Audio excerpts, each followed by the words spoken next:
واوین کے تمام سننے والوں کو میرا سلام۔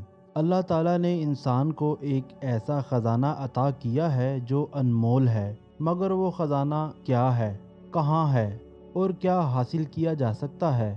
اس خزانے کا سراغ مولانا رومی نے اپنی ایک حکایت میں بیان کیا ہے، جسے پانے کے لیے آپ کو یہ ویڈیو نہایت توجہ سے آخر تک دیکھنا ہوگی۔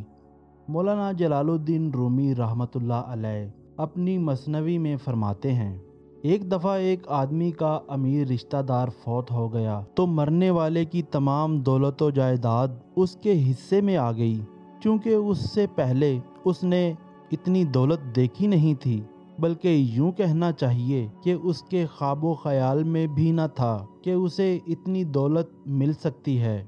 یہ دولت اسے میراث ملی تھی، اس لیے اسے دولت کی قدر نہ تھی۔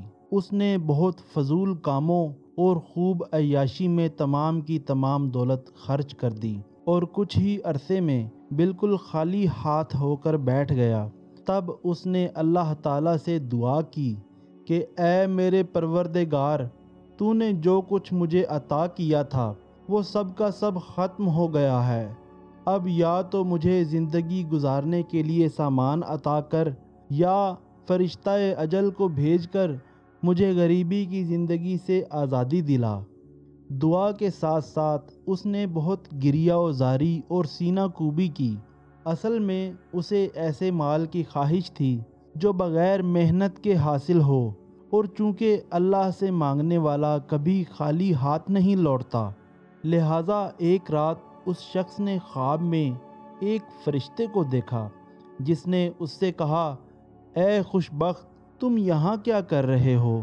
اللہ نے تمہاری فریاد سن لی ہے، مصر میں ایک خزانہ تمہارا انتظار کر رہا ہے، فلاں بستی کے فلاں مکان میں خزانہ دفن ہے، تم فوراً وہاں پہنچو۔ یہ خواب دیکھ کر اس غریب آدمی کی جان میں جان آئی، بڑی ہمت باندھی اور بڑی مشکلیں برداشت کرتے ہوئے مصر پہنچا، اور پہنچنے تک خالی ہاتھ ہو گیا، کیونکہ جو کچھ اس کے پاس تھا وہ سب خرچ ہو گیا۔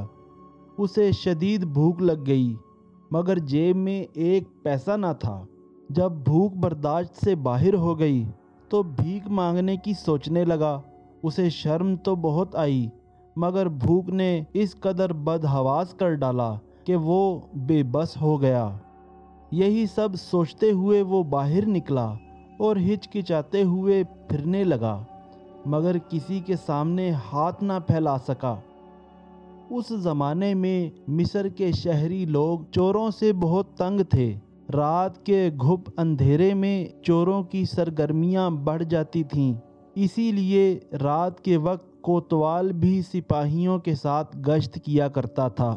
خلیفہ وقت کا یہ حکم تھا کہ کسی بھی مشکوک آدمی کو دیکھو تو اس کے ہاتھ کاٹ ڈالو۔ خلیفہ نے کوتوال کو حکم دیا کہ چند دنوں کے اندر اندر سب ڈاکوؤں اور چوروں کو پکڑا جائے، ورنہ ان چوروں کے کیے کی سزا کوتوال کو دی جائے گی۔ کوتوال نے سپاہیوں کی تعداد میں اضافہ کر دیا، جو شہر کے گلی کوچوں میں گشت کرتے رہتے۔ چور یہ دیکھ کر ڈر گئے اور کسی میں باہر نکلنے کی ہمت نہ رہی۔ یہ آدمی جو بغداد سے مصر آیا تھا ان سب حالات سے بے خبر تھا، اسی لیے کچھ کھانے کی تلاش میں رات کے اندھیرے میں گھوم رہا تھا کہ کوتوال نے آ کر پکڑ لیا اور خوب مار پیٹ کر پوچھا، تو کون ہے، کہاں سے آیا ہے اور اس وقت شہر میں کیوں پھر رہا ہے؟ اس شخص نے روتے ہوئے جواب دیا، مجھے مت مارو، میں تمام حقیقت سے تمہیں آگاہ کرتا ہوں۔ کوتوال نے اسے پیٹ کر کہا، لگتا ہے تو اس شہر کا نہیں کسی اور علاقے کا بدماش ہے، جلدی سے سچ بتا ورنہ تیرا ہاتھ کاٹ دوں گا۔ اس نے قسمیں کھا کر کہا، میں ڈاکو یا چور نہیں ہوں، میں تو ایک مسافر ہوں، بغداد میں میرا گھر ہے۔ یہ کہنے کے ساتھ ہی اس نے اپنے خواب اور خزانے کی پوری بات اسے بتا دی۔ کوتوال حیران ہو کر بولا، ارے بے وقوف، تو صرف ایک خواب پر اپنی لالچ کے باعث جان جوکھوں میں ڈال کر بغداد سے مصر چلا آیا۔ چلو میں مان لیتا ہوں کہ تو چور نہیں ہے۔ اب میری بات سن، تجھے بغداد میں رہ کر مصر کا خزانہ دکھائی دیا، اور میں نے مصر میں رہ کر بغداد کے فلاں محلے اور مکان میں خزانہ دیکھا، بلکہ میں نے یہاں تک دیکھا کہ اس مکان کے کس حصے میں خزانہ دفن ہے، لیکن میں نے آج تک مصر سے نکلنے کی ہمت نہ کی، کیونکہ میرا دل مجھ سے کہتا تھا کہ مجھے کس چیز کی کمی ہے۔ میرا خزانہ تو یہاں میرے اپنے اندر ہے، اور میں اپنے اسی خزانے پر آرام سے بیٹھا ہوا ہوں۔ اس آدمی نے کوتوال کی یہ باتیں سنی تو خوشی سے پاگل ہو گیا، سارا دکھ جاتا رہا۔ پھر سوچنے لگا کہ اس قدر مار کھانے کے بعد نعمت کا ملنا لازم تھا، اصل خزانہ تو میرے ہی گھر میں دفن ہے۔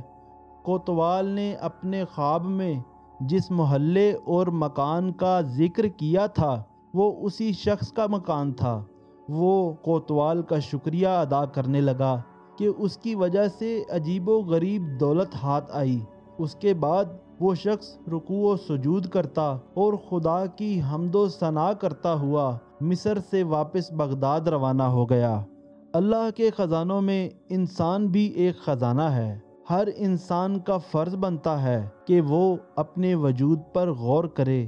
یہ زندگی جو اللہ تعالیٰ نے عطا کی ہے، اس کے مقصد پر غور کرے، تاکہ وہ اللہ تعالیٰ کی بارگاہ سے انعام پائے۔ اگر آپ کو ہماری یہ ویڈیو پسند آئی ہو تو ہمارے چینل کو سبسکرائب کر دیں، تاکہ ہر آنے والی ویڈیو جلد از جلد آپ تک پہنچ سکے۔